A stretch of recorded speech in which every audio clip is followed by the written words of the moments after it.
Qarabag 2, Chelsea 2. Qarabag 2, Chelsea 2 in Baku.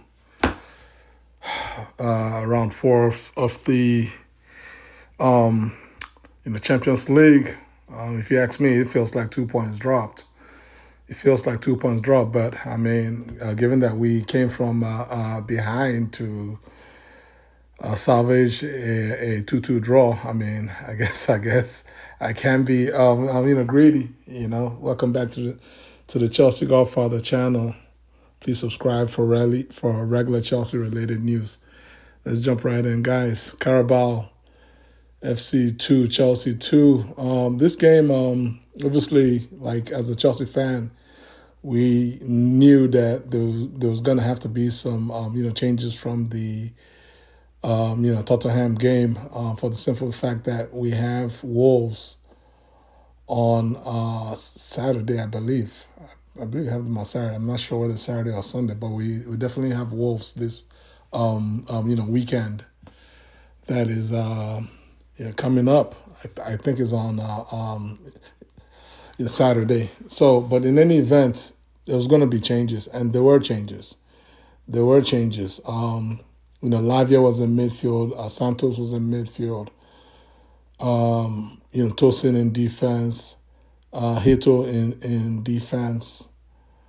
On the wings, we had Gittins and Estevao. Then we also had George at 9 and Pedro behind him at 10. And then James at right back. Cucurella at left back, and Sanchez in goal. And I mean, in fairness, it's a strong team. I mean, it's actually it's a strong team, and this Carabao team, with all due respect to Carabao, I know when you hear the name Qarabag FC,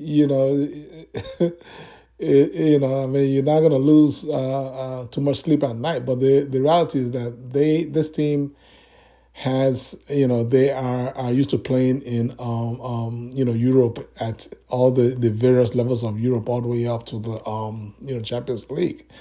And so it's a team that on any given day can be a banana peel against any team. And, I guess today was our day.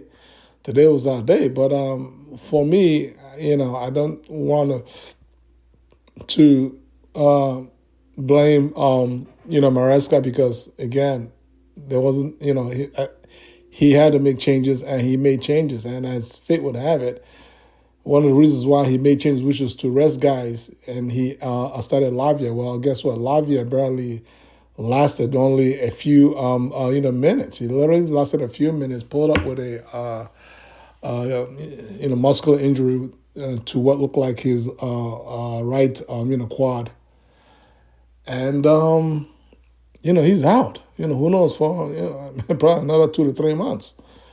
And so he had to go early, bring Caicedo off their bench, not with outstanding due to some brilliance and magic from Estevao. We were able to take the early 1-0 lead. But again, as I was watching the game, it early felt like the Sunderland game, in that even though we were winning, there was no control. I mean, that up and down, open midfield, spaces everywhere against, right. I guess any team is not really, as a manager, that's really not what you would like to see, especially if you're a Chelsea manager that likes to be on the ball, likes your players to control the game through possession. You don't really love to see the ball going up and down with gaps, and especially knowing that in the back four you have Tosin and Hito, right? Because then it becomes a 50-50 deal, and that's exactly what happened. Hito playing at the left, center back. Again, he's still only 19 years old, so you can say, oh, he did this, he did that, but that's exactly what it is. He's a kid. Yeah, he's a kid that has played for Ajax, done a lot. He's even played for his country, but he's still a teenager.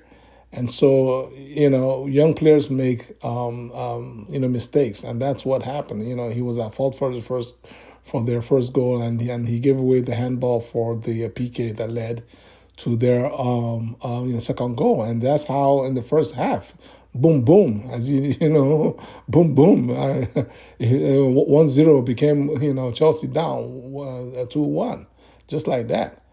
And again, when we play, Pedro at 10, this is the second time I've seen it. I've watched as of late him playing Pedro at 10 behind George in this instance. It was just like the Sunderland game. It's like there's no control because Pedro at 10 doesn't give us the balance that we're looking for in the middle of the field that we get from Palmer, right? So right again, I can't blame Maresca, because even we fans, we've been saying, listen, Pedro is a 10, play him at 10. Well, Pedro is not looking like he's not Palmer at 10. He may be a 10, but he's not Palmer at 10. Let's just call a spade a spade. And so when Pedro's at 10, he's lax. He doesn't have the movement. He doesn't press the work ethic. I'm not saying he's a lazy player, but he's not an active player. He's not a player that releases the ball quickly like Palmer. He doesn't see the field as sharply as a player like Palmer would see the field. Why? Because he's not really a traditional 10. It is what he's not a traditional 10. And so for me, I really would have loved to have seen Boyanota coming in earlier in the second half. Now, fair play to Maresca. He brought him in later. He helped us to control the game more, to tighten up the gaps. And again, Maresca did what he had to do. He made the subs that he had to make. He made a triple sub at halftime, and again, just like the halftime triple sub he did away at Forest, he was rewarded early. This time was a brilliant left-footed strike from Garnacho, right? Again, Garnacho winger. No, he's not a winger. He's a left-sided forward that comes alive, making direct and diagonal runs straight into the box, whether it's off the ball or on the ball. He's a guy that gets in the box. He likes to shoot. He likes to strike the ball. He's almost like a striker. He's a wide player with a striker's mentality. So what you have to take advantage of what he is good at. He's good at basically looking for his shot on target inside the box, anywhere in the box. He'll come alive. He's going to take that strike. Most of the time, it's going to be hard and low. It's going to be on target. It's going to ask questions of the goalie. And he had a few shots on target today, and the first one went in. I think the one or two others were saved. That's what you get from him. And so that's why, for me, he is more ripe.